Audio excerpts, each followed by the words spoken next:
আমার বন্ধুগণ, আর কিছু কিছু ভাই আছে প্রত্যেক বছর আসলে আল্লাহকে দেখানোর জন্য হোক মানুষকে দেখানোর জন্য হোক মাহফিল করে। আছে না না? হুজুর এই কথা কেন বললেন জানার দরকার আছে না নাই? আরো জোরে বলেন, আছে না নাই?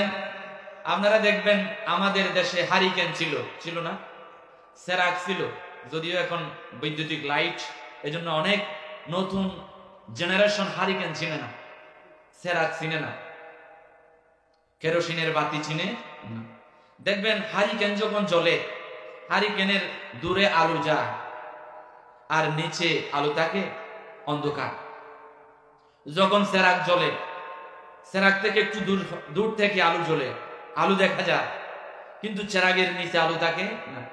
এমন এমন কিছু দিনই ভাই আছে, আল্লাহ তাদেরকে হেদায়েত নসিব করুন বলে আমিন। তারা চায় নামাজের দিকে মানুষকে ডাকবে, তারা চায় তাফসির মাহফিল করে তাদেরকে কোরআনের বাণী শোনাবে, কিন্তু তারা নিজেরা শুনতে রাজি না। তারা মাহফিল করে চায়ের দোকানে বসে আড্ডা দেয়, তারা মাহফিল করে রাস্তাঘাটে ঘোরাঘুরি করে, এমন কিছু আয়োজক আছে না না? আল্লাহ সুবহানাহু ওয়া তাআলা তাদেরকে হেদায়েত নসিব করুন বলে আমিন। আমরা যেমন আলো নিতে এসেছি, তাদেরকেও এই মাহফিলের প্যান্ডেলে বসে, মঞ্চে বসে মাহফিল কমিটিকেও মাহফিল থেকে কোরআনের আলো গ্রহণ করা তৌফিক দান করুন বলে আমিন। এখন আমি আপনাদেরকে দ্বীনের দাওয়াত দিলাম, নামাজের দাওয়াত দিলাম, আমি নামাজ পড়লাম না, এর চেয়ে মূর্খতা আর কি আছে? জোরে বলেন ঠিক কিনা? আল্লাহ পাক রব্বুল আলামিন কোরআনুল কারীমে বলেন, হাত্তা ইযা জাআ আহাদাহুমুল মাউত ক্বালা রাব্বিরজিউন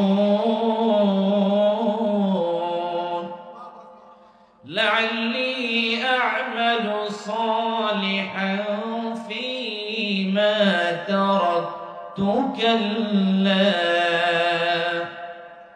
আল্লাহ পাক রব্বুল আলামিন বলেন, কারো মৃত্যু যখন উপস্থিত হয়ে যায়, আল্লাহর কাছে ওই মৃত্যু পথের যাত্রী ডাক মেরে বলে, আল্লাহ আমাকে একটু সময় দাও, আমাকে একটু পৃথিবীতে পৌঁছায় দাও, আমাকে একটু সুযোগ দাও, লাআল্লি আ'মালু সালিহান ফীমা তারাকতু কাল্লা।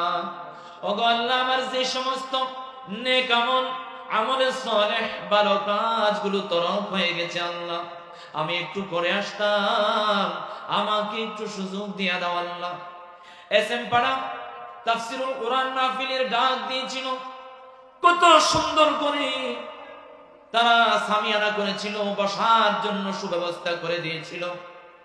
যুবক ভাইয়েরা অনেক কষ্ট করেছে, মেহনত করেছে, কোরআনুল কারীমের তাফসীরকারদেরকে দূর দূরান্ত থেকে নিয়ে এসেছে, অনেক কষ্ট করে মেহনত করে এত সুন্দর একটা আয়োজন করেছে। আল্লাহ আমার ঘরের কোনায় মাহফিলটা ছিল, আমি যেতে পারি নাই রে আল্লাহ, একটু সুযোগ দাও, তাফসীর মাহফিলে গিয়া আলোচকদের আলোচনাগুলো শুনে নিজের জীবনটাকে কোরআনের রঙে রঙিন করার চেষ্টা করবো। আল্লাহ এই তরক আমলটা করার আমাকে একটু সুযোগ দাও।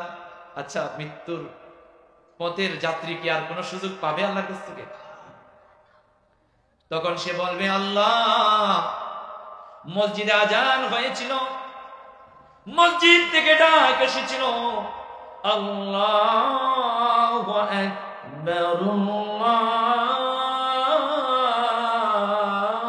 আল্লাহু আকবার, মসজিদ থেকে ডাক এসেছিল, তোমার বড়ত্বের ঘোষণা দিয়েছিল, তাকবীর দেওয়া হয়েছিল, চায়ের দোকানে বসে বসে গীবত করেছিলাম, চায়ের দোকানে বসে বসে চা খেয়ে খেয়ে সিগারেট খেয়ে খেয়ে বসে বসে আড্ডা দিয়েছিলাম রে আল্লাহ, কিন্তু ঘরের কোনায় মসজিদ, চায়ের দোকানের পাশে মসজিদ, আজান চলে গিয়েছে, নামাজ চলে গিয়েছে, মসজিদে যেতে পারি নাই রে আল্লাহ।